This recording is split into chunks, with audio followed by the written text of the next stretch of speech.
തിരക്കേടിയിൽ കത്ത് പോസ്റ്റ് ചെയ്യാൻ മറക്കണ്ട. കത്തോ? ആർക്കാടി കത്ത്? എടി ആർക്കാന്ന്? എന്തിനാ ചൂടാവുന്നേ? രഹസ്യമായ കത്താണെങ്കിൽ ആരെങ്കിലും സ്വന്തം ഭർത്താവിന്റെ കയ്യിൽ കൊടുക്കോ? അപ്പൊ നീ രഹസ്യമായി കത്ത് എഴുതാറുണ്ടല്ലേ? എഴുതിയിരുന്നു കല്യാണത്തിന് മുൻപ്. അത് ശരി. രണ്ടു പിള്ളേരുടെ തള്ളയായ ശേഷമാണോ നീ സത്യം എന്നോട് തുറന്നു പറയുന്നത്? നിന്നെ ഞാൻ ഡൈവേഴ്സ് ചെയ്യും. അയ്യോ, പ്രേമലേഖനൊന്നുമില്ല. പിന്നെ എങ്ങനെ സൗന്ദര്യം വർദ്ധിപ്പിക്കാന്നുള്ള വംതിയിലേക്കാ രഹസ്യം എഴുതിയിരുന്നത്. അതാണോ? ഇനി എന്നെ ഡൈവേഴ്സ് ചെയ്യോ? അയ്യോ ഇല്ല, എന്തു മതി, ഇംഗ്ലീഷും മതി. താങ്ക്സ്. ഈ കത്ത് വീട്ടിലേക്കാ. ഇക്കുറി വിഷുവിന് ഞാൻ വീട്ടിലേക്ക് ചെല്ലാന്ന് അറിയിക്കാനാ.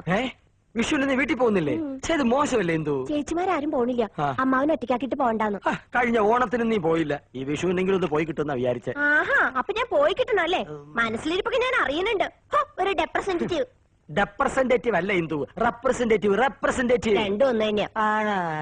അമ്പടി കേമികളെ പ്രായം കുറയ്ക്കാൻ വേണ്ടി മക്കളെ മുറിയിലിട്ട് പൂട്ട, കണ്ണട മാറ്റി വയ്ക്കുക. ഇന്ന് ഞാൻ കാണിച്ചു തരാം. തരില്ല ഞാൻ, ഇതാർക്കും തരില്ല. ഇന്ദുന്റെ അടുത്ത കളി. പോയിട്ട് എത്ര നേരം മനുഷ്യ കിട്ടിയോ?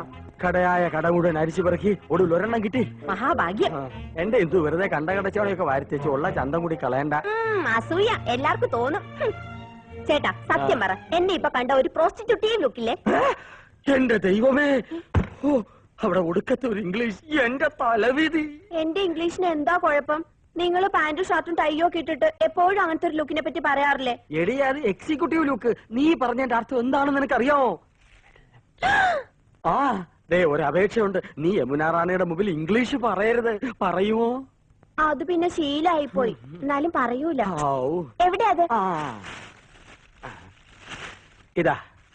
അയ്യോ, ഇത് നീളം വളരെ കുറഞ്ഞു പോയി. എന്നെ കൊണ്ടൊന്നും പറയിക്കണ്ട. നീ ആര്? നീലി വൃങ്കാതിയുടെ മോഡലാ. ഇങ്ങോട്ട് തിരിഞ്ഞു കടി. ചൂടാകണ്ട. നിങ്ങളുടെ കമ്പനിയുടെ തൈല് തേച്ച എന്റെ മുടി മുഴുവൻ കൊഴിഞ്ഞു പോയത്. ഹെറോയിൻ.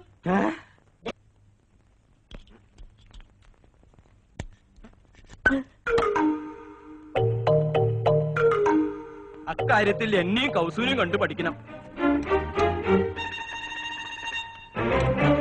ഞാൻ ആദ്യം അവളെ ഹിന്ദി പഠിപ്പിച്ചു. ലവ് എന്താണെന്ന് അവൾ എന്നെ പഠിപ്പിച്ചു. പ്രേമം ദിവ്യമാണ്, അനശ്വരമാണ്. അത് വാക്കിലും അതരത്തിലും ഒക്കാനുള്ളതല്ല, ഹൃദയത്തിന്റെ അടിത്തട്ടിലേക്ക് ഇറങ്ങി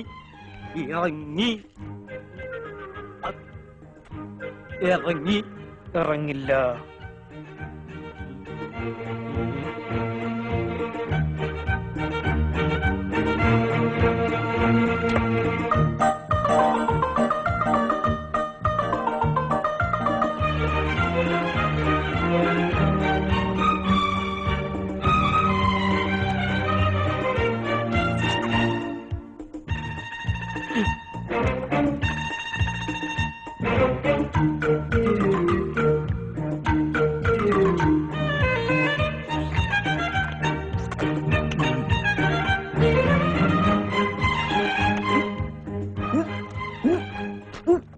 Ikan dalam udah.